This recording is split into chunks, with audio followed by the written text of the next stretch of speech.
pessoal, eu sou o professor Rudinei, tá? Sou economista e nós vamos trabalhar com alguns conceitos de economia, tá? O nosso curso de economia preparatório para o concurso da Secretaria da Fazenda do Estado do Rio Grande do Sul. Tá? Então a gente vai trabalhar alguns pontos básicos, tá? Meu nome é Rudinei. Tá? Ao longo do nosso curso nós vamos trabalhar alguns tópicos importantes, tá? Que são fundamentais para esse concurso. Okay? Então, hoje, a nossa aula tá? Nossa aula número 1 é a aula de Introdução à Economia. Nós vamos trabalhar com conceitos básicos que vão preparar vocês, que vão dar o suporte para que vocês tenham uma boa compreensão dos demais tópicos. Tá? Então, o tópico 1, então, Introdução à Economia. O tópico 2, tá? Nós vamos trabalhar com a questão da demanda, da oferta e do equilíbrio de mercado. Tá? Como é que se comporta a demanda? Como é que se comporta a oferta, tá? Para chegar num equilíbrio no momento do fechamento do preço? Quando fechamos um determinado negócio, um automóvel, como é que se comporta a oferta e a demanda nesse aspecto? Certo? A questão das elasticidades, produção, como é que é o comportamento da produção à luz da economia, custos relativos à produção, os custos produtivos, e as estruturas de mercado, que são fundamentais. Por exemplo, formação de monopólios, oligopólios, a concorrência perfeita. Tá? Então a gente vai ver nesse último tópico, no tópico 6.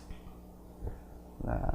Então, alguns questionamentos do capítulo 1 da nossa primeira aula de Introdução à Economia. Então, problemas econômicos, nós vamos estudar hoje, então, problemas econômicos. A economia como ciência social, porque muitas vezes a gente pensa que a economia é só cálculo, mas os cálculos têm uma influência direta na sociedade. Então a gente vai ver esse comportamento social, tá, frente à economia. Definição de economia. Ok? Problemas econômicos fundamentais, a questão da escassez. A lei da escassez, as necessidades de consumo são ilimitadas. Tá? Nós queremos comprar de tudo, tá? Mas os nossos recursos, ou recursos financeiros, ou matéria-prima, são limitados. A questão do sistema econômico, análise positiva e normativa dentro da economia, a autonomia e a inter-relação entre as demais ciências, tá, ligadas à economia, por exemplo, o direito, por exemplo, a própria ciência social. Tá? A divisão do estudo econômico, né, como é que a gente estuda a economia, por exemplo, microeconomia e macroeconomia. Nós vamos ver esses conceitos também. Tá?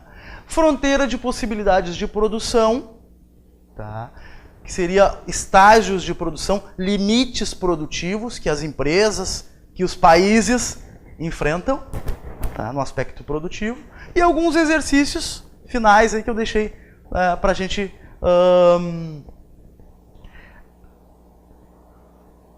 focar melhor os conceitos, né, e interagir melhor com a matéria, ok? Então vamos lá. Problemas econômicos. A economia, então, ela estuda por que a expansão da moeda, por exemplo, e do crédito, por que eles podem gerar uma inflação? De que forma isso pode acontecer? Bom, a gente sabe que quando a gente expande a oferta de moeda e a oferta de crédito na economia, as pessoas consomem, as pessoas vão gastar muito mais. Que é justamente o que está acontecendo nesse momento econômico que nós estamos vivendo agora. As pessoas consumindo, gastando, aumentando então a demanda. Os ofertantes de produtos variados na economia não terão a capacidade, a possibilidade de produzir suficientemente para essa demanda gigantesca. Então a oferta será menor do que a demanda. O que vai acontecer? O que tem acontecido? O aumento dos preços. Então vamos lá. Se aumento dos preços, nós temos inflação. A inflação o que é? Inflação o que é? Aumento do índice geral de preços, dos preços da economia. Basicamente isso. Tá? Então pega-se uma cesta de produtos e calcula-se, né, o aumento desses preços de um período em relação ao período anterior. É isso que é feito. Tá? Existem vários institutos de pesquisa no Brasil, né, no Brasil inteiro, que pesquisam produtos, aumento de produtos, tá? Dos preços dos produtos. Então, se houver uma expansão de moeda e de crédito, pode gerar inflação, sim. Um exemplo, dá um exemplo, professor Rudinei. Dá um exemplo. Os imóveis. Olha o que tem acontecido com os imóveis. Tá? Uma demanda gigantesca, muitas pessoas procurando, comprando imóveis, acessando então o crédito que foi ofertado. Não é? E olha o que tem acontecido. A primeira coisa a acontecer: aumento dos preços. Por que o nordestino possui uma renda per capita muito inferior à do paulista? Não é? Então, desenvolvimentos econômicos diferentes, regionais, diferenças então regionais no país. Não é? Como pode uma desvalorização cambial conduzir a uma melhoria na balança comercial e uma redução do salário real? Bom, se houve uma desvalorização do câmbio, não é? A nossa moeda ficou mais barata em relação ao dólar, por exemplo. E se ficou mais barato, ou ficou melhor para comprar, o mundo inteiro vai comprar produtos brasileiros, nacionais. Melhora a nossa balança comercial. Certamente vai melhorar, ela vai ser superavitária. Tá? Agora, qual é a relação da balança comercial com a redução do salário real? Olha só. Obviamente que a inflação, com o aumento da demanda pelos produtos, né, a oferta não vai conseguir ser... nós não vamos conseguir ofertar suficientemente produtos na economia, e a demanda continua crescendo, a inflação continua aumentando e os salários tendem a não acompanhar esse crescimento da inflação. Então, o que há é uma redução do salário real. Tá? Ou seja, a inflação corrói, deteriora o nível de salários. É isso. Ok? Até onde os juros altos reduzem o consumo e estimulam a poupança? Alguns de nós vamos pensar justamente a questão dos juros altos, né? Inclusive agora há pouco, a última reunião do Copom, Comitê de Política Monetária, houve um aumento para 10% da taxa de juros. 10% ao ano. Tá. Taxa de juros influencia diretamente na rentabilidade da poupança. Tá? As pessoas tendem a investir, então. Né? E em vários portfólios de investimento relacionados que tem a sua rentabilidade ligada à taxa de juros. Então a taxa de juros, de um lado, ela prejudica porque torna mais caro o crédito, dói pegar um empréstimo, né? Fica mais caro isso. Né? Mas de outro lado, alguns investimentos se tornam rentáveis.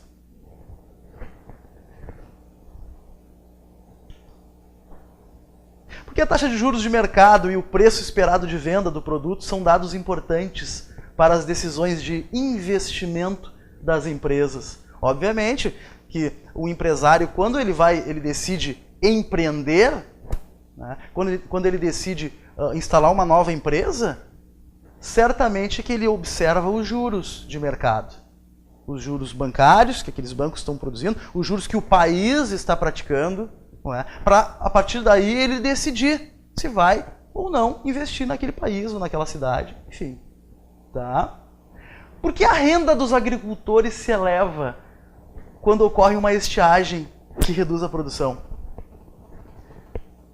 Quando a estiagem diminui, não é, a oferta, o agricultor ele vai ter dificuldades, ele vai ter prejuízos, ele vai reduzir então a oferta de produtos na economia. Correto? Se ele reduzir a oferta de produtos, não é, a demanda continua crescente, ou tende a ser crescente, não é, há uma expectativa de aumento de preço. Percebam a questão da influência da oferta e demanda. Não é? Existe um equilíbrio. Tá? O ideal é um equilíbrio de mercado. Não é? Mas nem sempre é assim. Tá? Por que a alta de preço do cafezinho reduz a demanda de açúcar? Olha só que interessante. O que tem a ver, professor Rudinei? O cafezinho, o aumento do café, do preço do café, não é? Reduz a demanda de açúcar? Qual é a relação? Produtos complementares. Produtos complementares. O cafezinho, não é, pressupõe-se açúcarzinho. Não é? Fica mais caro o café, reduz, não é, o consumo do café e o consumo do açúcar também. Olha só. Produtos que se complementam na economia. Quem diria, né? que estudar economia quando o lazer é mais atraente? Custos de oportunidade, escolhas, o chamado trade-off da economia. Nós precisamos fazer escolhas a todo momento. E nós vamos ver isso agora, a partir de agora. Então, definição rápida de economia, né? Aquele que administra o lar. Economia é uma ciência social que estuda a produção, a circulação e o consumo de bens e serviços, as relações entre os demandantes e os ofertantes, tá? Com o objetivo de quê? De satisfazer necessidades humanas. A ciência é uma ciência que estuda a escassez de produtos, e esse é o grande dilema da economia e dos economistas, tá? É estudar como melhor alocar as necessidades que são ilimitadas com os recursos que são limitados. Tá? A ciência que estuda o uso dos recursos escassos na produção de bens alternativos. O estudo da forma pela qual a sociedade administra os seus recursos. Este é o dilema da economia. Esse é o grande desafio da economia. Aqui mais uma definição, não é? Falando sobre justamente essa questão da escassez dos produtos da economia, né, que estão disponíveis na economia. Tá? Repito, nós queremos consumir tudo que nós pudermos. O grande desafio é esse. Não é? Quem de nós não passou pelo shopping, não é? E ficamos enlouquecidos no domingo à tarde de comprar, né? Mas tudo que nós pudermos, mas a nossa situação financeira, ela não nos permite comprar tudo. Né? Algumas questões só. Então esse é o dilema. Tá? Aqui, né, a lei da escassez, então, os recursos escassos, recursos econômicos escassos, tá? Para atender necessidades de consumo ilimitados, necessidades de produção, por que não? Tá? A todo momento as empresas precisam acessar os recursos que não são só recursos financeiros. Pode ser recursos financeiros, pode ser recursos de matéria-prima, recursos naturais. Tá? Tem limitações, a própria natureza tem limitações. Não é? Então são desafios, né, que estão ligados à lei da escassez, que representa um grande dilema, né, da economia. E aí nos remete a alguns problemas econômicos fundamentais. O que e quanto produzir? A sociedade deve produzir mais bens de consumo ou bens de capital? E quanto? Qual é a quantidade desses produtos? Então esse é o grande dilema. Esse é um dos dilemas, né? Justamente alguns problemas fundamentais da economia. Tá? Se eu produzir demais, como eu disse, né, eu vou gerar estoque. Se eu produzir de menos, eu deixo de vender. Então eu acabo gerando uma outra palavrinha chamada custo de oportunidade, que é o que eu deixo de ganhar. Não é? E nós contabilizamos isso na economia. Como produzir? Questão de eficiência produtiva, capital ou mão de obra intensiva. Não é? Como melhor, né, como tornar mais eficiente a minha produção? Hoje o que nós vivemos no Brasil, justamente nesse momento de crescimento econômico e de aumento de demanda, é justamente uma falta, né, uma menor oferta de mão de obra qualificada no mercado.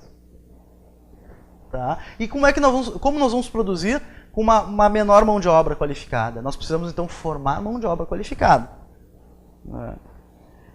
Para quem produzir? Né? Como será a distribuição de renda gerada pela atividade econômica? Né? Quais os setores beneficiados? Quando tu vai fazer política econômica, por exemplo, né? Tu precisa ver essas questões. O ministro da Fazenda, ele tem essa visão. Né? Para quem a minha política econômica vai ajudar a que setores? A que elementos da sociedade? A que subsetores da economia vão ser influenciados por essas decisões econômicas? Então é um grande desafio. Também eu não posso desenvolver um único setor. Daqui a pouco eu vou criar uma política, uma linha de crédito, para o setor da soja. E o setor de máquinas e equipamentos, da indústria de bens de capital, tem uma há 10 anos não tem linha de crédito, né, para expandir a sua linha de produção, para inovar, para melhorar a sua produtividade. Entende? Então, o gestor da política econômica ele precisa cuidar, ele precisa observar, não é, essas questões. E aqui, problemas econômicos, né, a questão da escassez, né, que nos leva às escolhas. Tá? Então, ali, necessidades ilimitadas, recursos escassos. Né? E aí, a grande pergunta, o grande dilema, né, o que e quanto e como e para quem produzir?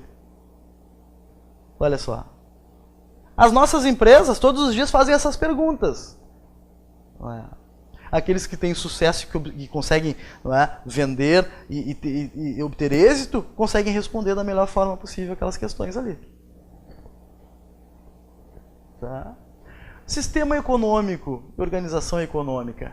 Então é a forma como a sociedade, tá, se organiza, tá, para desenvolver as atividades econômicas. Nós temos, dentro do sistema econômico, nós temos dois grandes grupos. Os agentes econômicos, tá, na formação do sistema econômico, nós temos os agentes econômicos, tá, e os fatores de produção. Quem são os agentes econômicos? Famílias, empresas e governo como indutor, tá, do crescimento econômico e do desenvolvimento econômico, por suposição. Quem são os fatores de produção? Os fatores de produção: terra, capital, trabalho, e alguns autores ainda utilizam a questão da empresariedade ou empreendedorismo e a tecnologia. Tá? Ainda utilizam a tecnologia como os fatores de produção. Tá? Atividades de produção, circulação, distribuição e consumo de bens e serviços. Essas são as atividades econômicas. Certo? Então, o sistema econômico é justamente a junção o sistema econômico é a junção dos agentes econômicos e dos fatores de produção. Quando eu junto esses dois grandes grupos, eu tenho um grande sistema econômico.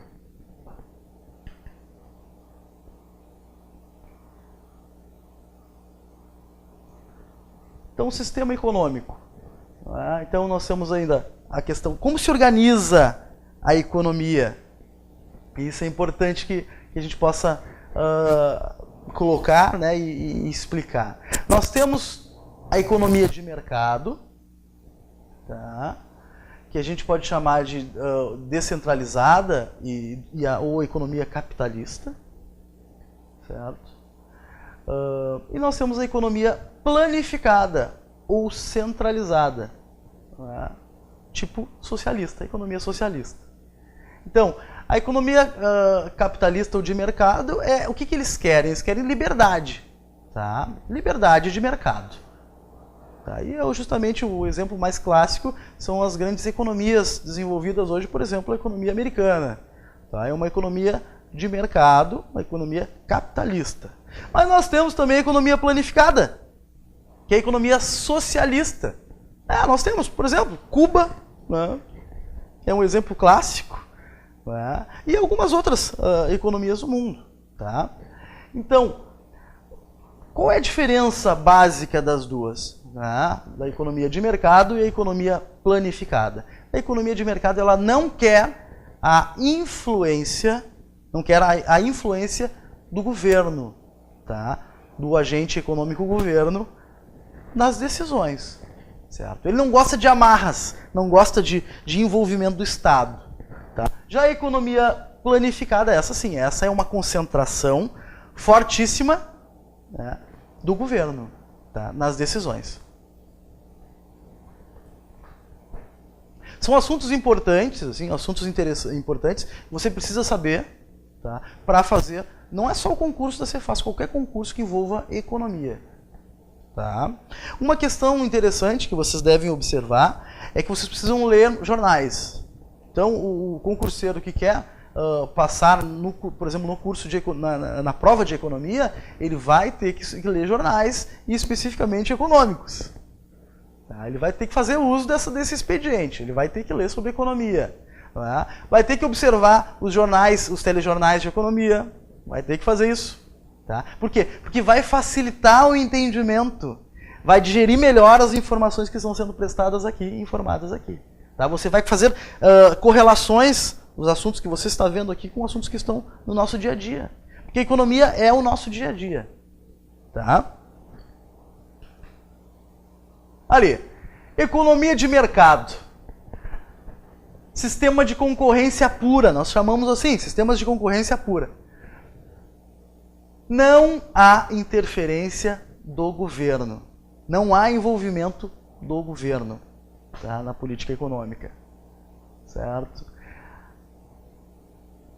Não há amarras, há uma predominância, por exemplo, do mercado de capitais, e o mercado de capitais adora a liberdade.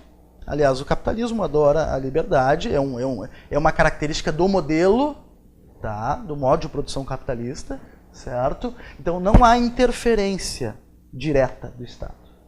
Ok? Sistema de concorrência mista. Aí sim, interferência governamental. Política econômica, política social, certo? Então há este envolvimento do Estado, desse maior envolvimento do Estado. Não é? Por exemplo, bancos públicos fomentando setores, tá? Bancos públicos fomentando setores.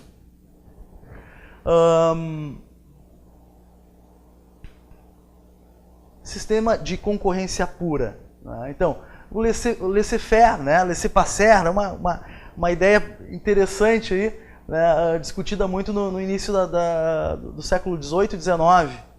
Então, o mercado resolve os problemas econômicos fundamentais, né? O que e quanto, e como e para quem produzir, né? Guiados por uma mão invisível, sem a intervenção do Estado, sem a intervenção do governo. Então essa ideia da concorrência pura, a ideia da mão invisível do mercado. Então o mercado se autoajusta, tá? Mecanismos, por exemplo, de preço, promove a questão do equilíbrio de mercado. Então a ideia da mão invisível é a seguinte, tá? Sempre vai haver um comprador para o meu produto. Sempre vai haver um comprador, um demandante para o meu produto. Tá. Então não há o risco de que o professor Rudinei não consiga vender os seus produtos. Sempre o mercado vai se ajustar. O autoajuste, a mão invisível do mercado, né? Encontrando demandantes e ofertantes de variados produtos da economia. Tá. É isso. Né? Qual o objetivo dessa mão invisível aí? Né? Promoção de equilíbrio de mercado, né? Onde os ofertantes e os demandantes se encontrem. Essa é a grande ideia. Tá?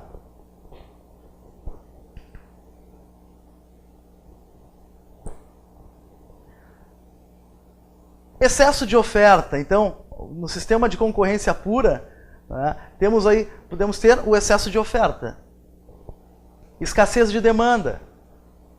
E essa escassez de demanda, né, essa menor presença de demanda no mercado, pode gerar o quê?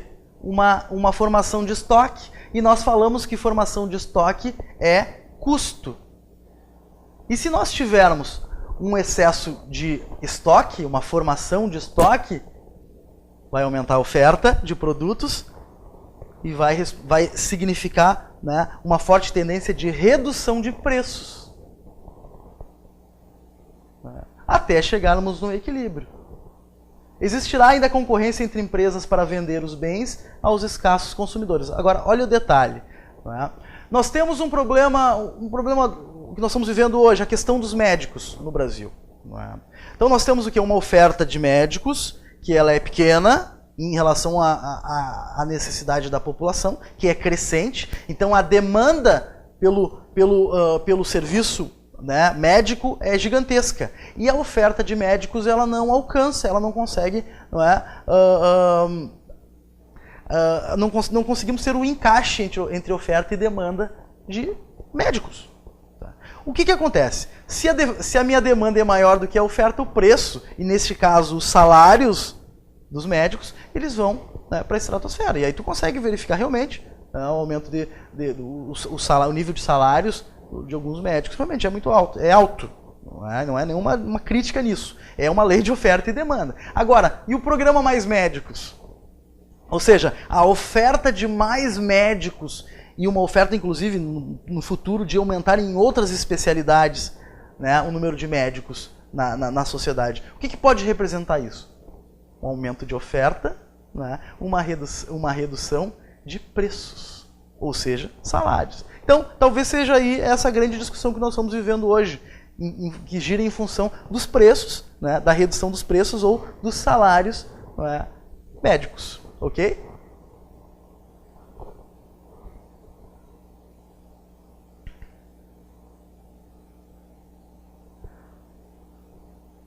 Ainda falando sobre concorrência pura, né? Então, excesso de demanda, escassez de oferta, formam-se filas agora procurando meus produtos, olha só.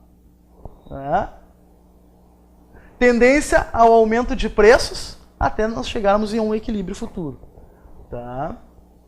Existirá concorrência entre consumidores para a compra.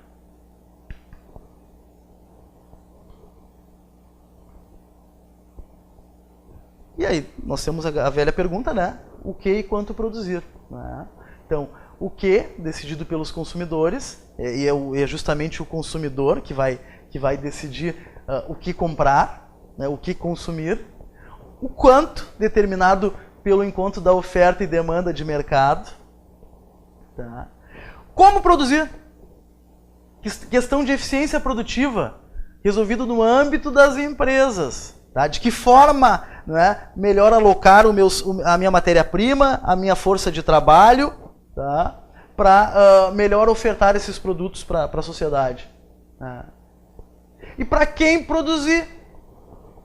Decidido no mercado de fatores de produção, tá? No mercado dos fatores, demanda e oferta de fatores de produção. Tá? Então é uma questão distributiva. Tá? Então, é no mercado de fatores de produção que nós vamos decidir para quem nós vamos produzir. Ok? A base da filosofia do liberalismo econômico. Então, a concorrência pura, ou a liberdade, ou o capitalismo, né, está ligado diretamente à filosofia do liberalismo econômico, pessoal. Advoga a soberania do mercado sem interferência do Estado. Este deve responsabilizar mais com justiça, paz, segurança e deixar o mercado resolver as questões econômicas. Olha só, não envolvimento do Estado, certo? Somente em questões básicas, pessoal. Justiça, paz, segurança. A economia não pode ser, não podemos ter a interferência do Estado na economia. Essa é a ideia do liberalismo econômico. Não é? E aqui, né, eu quero que vocês observem esse desenho, essa tabelinha aí, né, justamente falando sobre a concorrência pura. Então, nós temos as empresas, isso é fundamental entender. Então, nós temos as empresas que demandam, né, que ofertam seus produtos, bens e serviços. Tá? Aonde? Num mercado de bens e serviços. Tá? Demanda de serviços dos fatores de produção. Então, as empresas vão demandar, elas vão buscar mão de obra, tá? Terra, capital, fatores de produção. Tá? O capital como a ideia não especificamente do financeiro, tá? A ideia monetária, a ideia da moeda, mas a ideia de estrutura física, por exemplo, o prédio da empresa. Tá? A questão da terra, é muito mais a área onde eu vou localizar a minha empresa, tá? Nesse sentido que o fator de produção terra está se referindo. E a mão de obra como a mão de obra qualificada, a força de trabalho, né, que vai ser utilizada na produção. Então as empresas elas buscam os fatores de produção. Tá? Para qualquer empresa, qualquer país para produzir também, ela precisa dos fatores de produção. Ok? As empresas ofertam bens e serviços. Tá? O que e quanto produzir, olha lá, dentro do mercado de bens e serviços. Tá? Para quem produzir, mercado de fatores de produção. Tá? E as famílias, onde é que ficam as famílias nessa história? Tá? Demanda de bens e serviços, eles vão ser os grandes demandantes da economia. Tá? vão comprar justamente das empresas, né, bens e serviços. Tá? E o que mais que eles vão fazer? O que as famílias vão fazer? Elas vão ofertar fatores de produção, especificamente o fator trabalho. Então, as famílias elas vão vender a força de trabalho para as empresas e mais, e ainda vão comprar bens e serviços dessas empresas. Olha só, ok?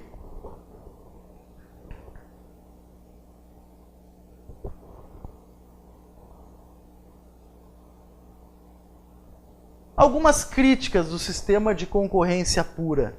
Né? O que nós podemos ver, não é, justamente a partir de 2008, com a crise internacional, não é, especificamente na economia americana, onde houve uma explosão, uma grande crise no aspecto do setor imobiliário, um aumento de preços, dos preços do setor imobiliário, uma explosão de preços, e as pessoas não conseguiram pagar os seus financiamentos, os seus empréstimos, né, as suas hipotecas. Né. O que foi isso? Foi uma grande liberação de crédito, uma liberdade de crédito muito grande. Os agentes econômicos, no caso as famílias e empresas, tomaram esses créditos, tomaram esses empréstimos e foram se endividando ao longo do tempo. Tá? Foi isso que aconteceu. Resumindo, né, houve um colapso econômico, porque as famílias e as empresas não conseguiram pagar suas dívidas. E, obviamente, que o setor bancário foi o primeiro setor a ser afetado, tá? Foi o primeiro setor a ser afetado, né? E justamente não havia essa influência do Estado para controlar, para regular isso, né? Ou seja, os bancos emprestaram, as pessoas tomaram crédito e depois houve um colapso do setor. Então, olha só. Críticas. Grande simplificação da realidade. Os preços podem variar não devido ao mercado, mas em função da força de sindicatos, através dos salários que remuneram os serviços de mão de obra. Né? Então, há uma forte, né, influência dos sindicatos para a melhor alocação de salários, tá? Para o aumento de salários, certo? Poder de monopólios e oligopólios na formação de preços do mercado. Tá? Então, as empresas elas se organizam dentro de estruturas de mercado e elas buscando sempre um maior preço, ganhar fatias de mercado. Né? Olha o setor bancário hoje no Brasil. O setor bancário, hoje nós temos poucos bancos numa economia de 200 milhões de habitantes. Tá? O Brasil hoje tem pouco mais de 200 bancos. Né? Na Alemanha tem 2.000 bancos. Percebam? Né? Nos Estados Unidos, 3.000 bancos. Então, é concentrado, há uma concentração, né, de setores e essas empresas é que detêm, né, o poder de aumentar os preços da economia. Olha só. Os preços dos seus serviços, por exemplo. Tá. Intervenção do governo, através de impostos, subsídios, tarifas. Né? Vocês sabem que nós temos preços administrados na economia. Não é? A política cambial, então o governo age também na política cambial, não é? Tentando influenciar na balança comercial, tá? Deixando superavitária ou algumas vezes controlando essa questão da balança comercial, né, através do câmbio. O mercado sozinho não promove perfeita alocação de recursos. Em países pobres, por exemplo, o Estado tende a promover a infraestrutura básica, que exigem altos investimentos, com retornos apenas a longo prazo. Afastando o setor privado, olha só. O mercado sozinho não promove perfeita distribuição de renda.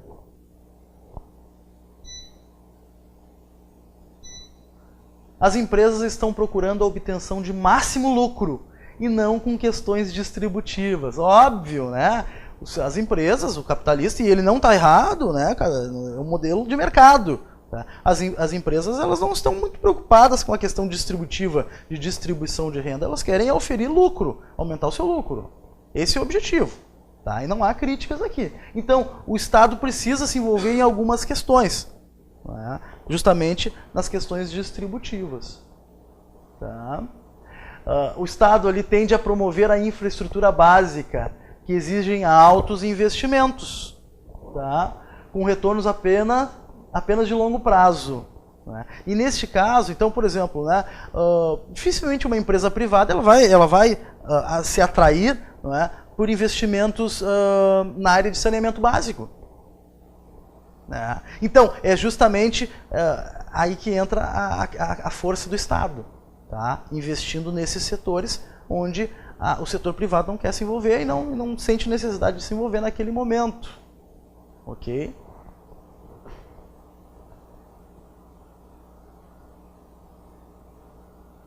Essas críticas justificam a atuação do governo para complementar a iniciativa privada e regular alguns mercados.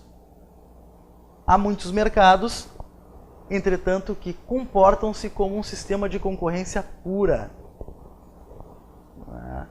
O detalhe interessante nesse aspecto, né, é justamente a questão de que o setor privado ele visa o lucro, né, como nós falamos, né, e o Estado ele vai precisar sim se envolver em alguns setores. Isso é comum, né? Hoje, o que nós vemos hoje na economia? A questão das parcerias público-privadas. Né? E no mundo inteiro isso tem acontecido, ou seja, a parceria do governo, tá, como agente indutor, do Estado como agente indutor, e a empresa privada, né, como o agente fomentador, né, o agente financiador. Né? E os dois entes, então, os dois entes de mercado, trabalhando em parceria. Tá?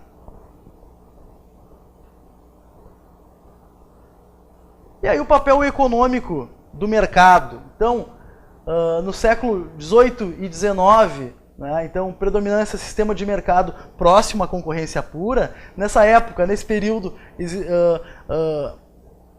que surgiu essa questão do liberalismo, existiam críticas muito fortes com relação ao envolvimento do Estado. Tá? No século XX, início do século XX, então, o mercado sozinho não garante que a economia opere no pleno emprego dos seus recursos. Tá? Então, no início do século XX, se modifica essa ideia, né, de que o Estado seria mínimo, deveria ser mínimo. Então, agora, no século XX, então, o envolvimento do Estado em alguns setores. Principalmente depois das guerras. Então, Primeira Guerra Mundial, né, pessoal? 1914 a 1918. Tá? Posterior à Primeira Guerra Mundial, então, uma forte crise internacional. Tá? Nós tivemos ainda a primeira grande crise da Bolsa de Valores, então o crack da Bolsa de Nova York, 1929, quebrou a maior Bolsa de Valores do mundo, tá? E quebrou a economia americana, por suposição, pela primeira vez. Tá? Depois nós tivemos ainda a Segunda Guerra Mundial, tá? 39 a 45. Então, o Estado ele teve que se envolver.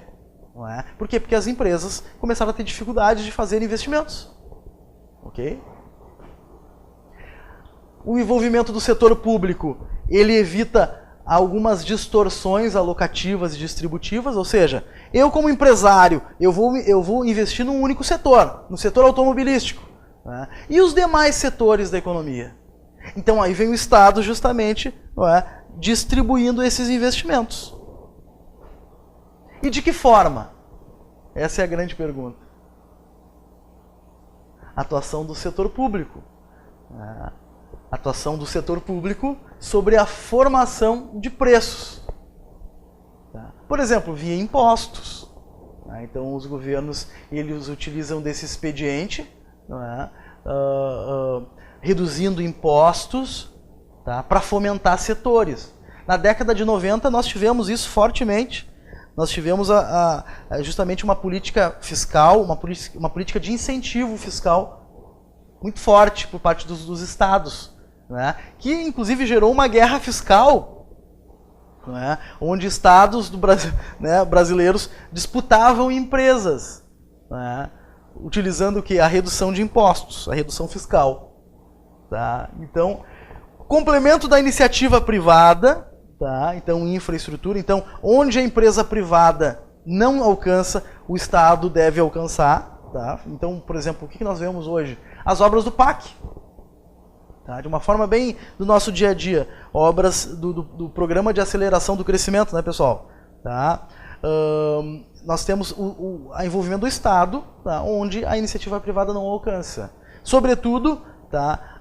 Infraestrutura, sobretudo saneamento básico, ok? Fornecimento de serviços públicos. Então, agora, o sistema de mercado misto, então, ele fomenta serviço, ele fornece serviços públicos também. Tá? Fornecimento de bens públicos, tá? Por exemplo, não vendidos ao mercado, e aí a gente pode falar sobre educação, segurança e justiça. Tá?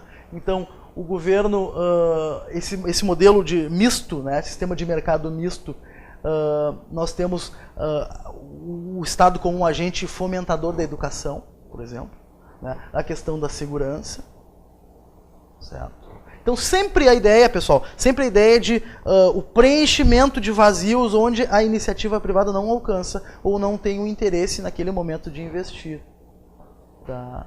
Compra de bens e serviços do setor privado, o governo ele consegue, tá? ele consegue fomentar setores. Tá? Fomentar setores, investir em alguns setores, comprar produtos de alguns setores, né, com o objetivo de fazer esse setor se desenvolver. Nós temos esse... Bom, o que o governo tem feito, inclusive, em alguns municípios do Rio Grande do Sul, por exemplo. Né, o governo do estado ele tem comprado, né, alimentos de pequenos agricultores.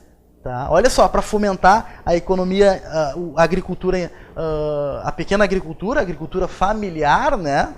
Então o que ele faz? O governo compra a produção desses pequenos agricultores, né? E utiliza onde? Utiliza como merenda escolar, por exemplo, olha só. Tá? Então, o que é isso na realidade? É o envolvimento do Estado justamente para fomentar setores da economia. Compra de bens e serviços do setor privado. Então ele tem essa prerrogativa, ele pode fazer isso. Tá? E o faz de uma forma efetiva. A economia centralizada ali. Né? Olha o envolvimento do Estado. Agência ou órgão central de planejamento, né? Que decide a forma como resolver os problemas econômicos fundamentais, então meios de produção, né? Matéria-prima, residência, capital, os meios de sobrevivência, né, dos indivíduos, carros, roupas, televisores, certo? Características, né, do processo produtivo, olha só. Então, os preços representam apenas recursos contábeis, né, segundo a economia centralizada, ou seja, o Estado, né, envolvido no processo produtivo, no processo na economia, né, como um todo. Então, os preços representam apenas recursos contábeis que permitem o controle da eficiência das empresas. Não há desembolso monetário. Não há desembolso monetário. Distribuição do produto. Os preços dos bens de consumo são determinados pelo governo. É o governo, justamente o governo, não é, que vai fazer essa distribuição, essa determinação, não é, dos preços. Tá? Repartição do lucro, olha só, o governo, investimento da empresa e o restante dividido entre os administradores e os trabalhadores. Tá? E aqui a gente tem, não é, um exemplo básico ali dos sistemas econômicos, né? Então, o de mercado, que justamente está ligado à propriedade privada, ao capital, e o centralizado, né, o sistema econômico centralizado, à propriedade pública. Então, problemas econômicos fundamentais resolvidos pelo órgão central, né, quando nós estamos falando do sistema econômico centralizado. Tá? No sistema de mercado, então, maior eficiência alocativa, tá? Uma maior resposta, tá? para a produção. Então o setor privado ele tem essa característica, uma melhor resposta. Tá? Já o sistema econômico centralizado, uma maior eficiência distributiva. Então ele consegue ver, né, distribuir os recursos de uma forma mais equilibrada na economia.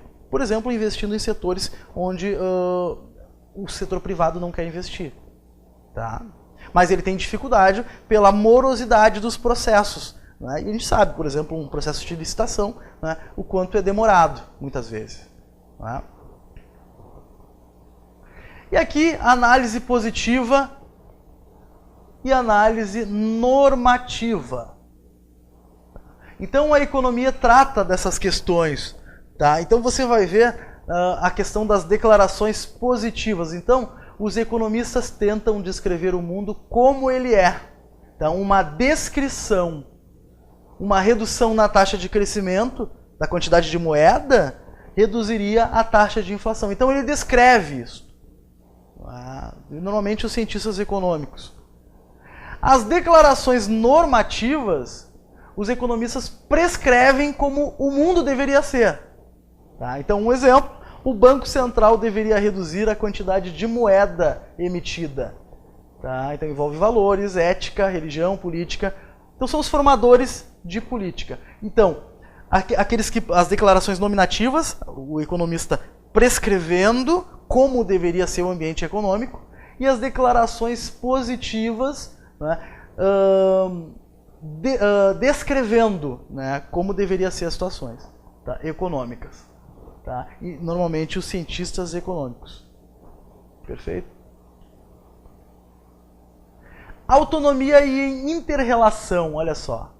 Com o passar do tempo, então uma questão bem humanística, né? Então, a economia repousa sobre os atos humanos, objetivando a satisfação das necessidades humanas. O que quer dizer isso? A economia ela transita por várias ciências. Tá? Várias ciências, por exemplo, o direito, por exemplo, as ciências sociais, tá? Por exemplo, a política.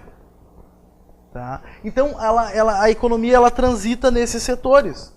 Tá? Por exemplo, no direito econômico, o processo de fusão entre as empresas, né, é uma área do direito relacionada com a economia que vai tratar dessas questões. Tá? A política. Bom, qual o efeito político, qual o efeito de uma decisão política na economia? A redução de impostos, que pode agradar as pessoas, as famílias, e ao mesmo tempo pode prejudicar a economia. Por exemplo, pode prejudicar a arrecadação de recursos por parte do governo e aí um menor investimento na economia. Então são esses dilemas, são essas dualidades no processo de decisão econômica.